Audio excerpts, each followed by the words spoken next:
Tout allait pour le mieux pour le trio d'amis de toujours formé par Brett, Dawn et Emma. Mêmes études, mêmes ambitions, mêmes goûts, tout les rassemble. Alors, avant de démarrer leur cabinet d'avocats ensemble, ils décident de faire un dernier voyage jusqu'en Grèce, terre de mystères et d'antiques légendes. C'est la dernière fois que Brett et Dawn virent Emma.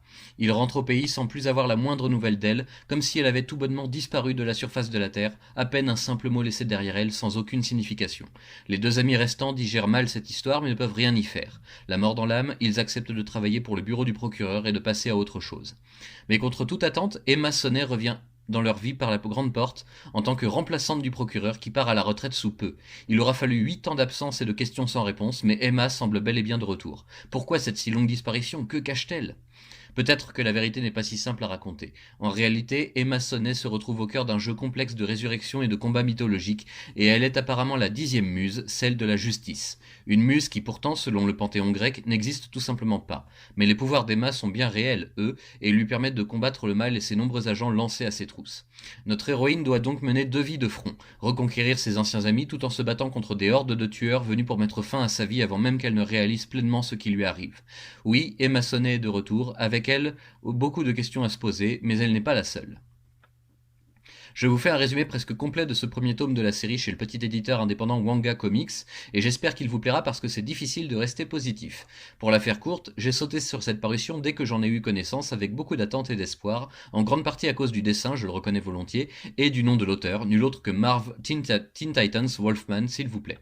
Si le scénario n'est pas exceptionnel en soi, le graphisme, lui, est vraiment bon, plein d'énergie, ça a le parfum des années 90 qui me séduit toujours tout particulièrement, bref, tout était sur la bonne voie pour me faire passer une super lecture. Mais voici les défauts. Album assez petit et mince, police d'écriture très petite qui fait bien mal aux yeux au bout d'un moment, et absence totale de bonus en fin de tome. Je ne vais pas jeter la pierre aux gars de chez Wanga qui ont certainement fait de leur mieux avec ce qu'ils avaient, car il semble que ce projet d'adaptation ait connu des tas de problèmes en cours de route, ce qui peut expliquer la maigre qualité du produit fini. C'est vraiment dommage parce que ça partait tellement bien pourtant. Ce que je ne peux pas laisser passer en revanche, c'est le manque total et flagrant de relecture. Je comprends que les soucis accumulés pour cette parution aient pu totalement fatiguer le personnel, mais là je n'ai pas vu un seul chapitre, pas une seule page même sans une faute de syntaxe, de grammaire, d'orthographe ou de conjugaison. La totale. Être une petite boîte et avoir connu des déboires n'excuse en rien ce manquement de respect envers les lecteurs et les fans, et je suis bien déçu, je peux vous le dire. J'avais vraiment envie de parler de cette série en bons termes et je suis toujours attiré par certains des projets annoncés de Wanga encore aujourd'hui, mais je suis un peu plus frileux maintenant que j'ai vu ce que donne leur édition. Comme quoi, ça m'apprendra à trop souvent juger un livre sur sa couverture, et encore une fois c'est vraiment dommage parce qu'à part ses défauts, l'histoire est prenante, le dessin encore plus, et je ne suis vraiment pas passé loin du coup de cœur.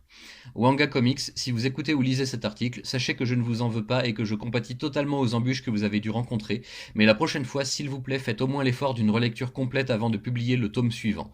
D'après le site de l'éditeur en VO, Arcana, il y a au moins 4 tomes déjà parus sur ce run de Marv Wolfman et une dizaine au total si on prend toute la série. J'aimerais vraiment beaucoup les lire chez vous, qu'importe le format à la limite, pourvu que le confort de lecture soit repensé. D'avance merci et bon courage à vous.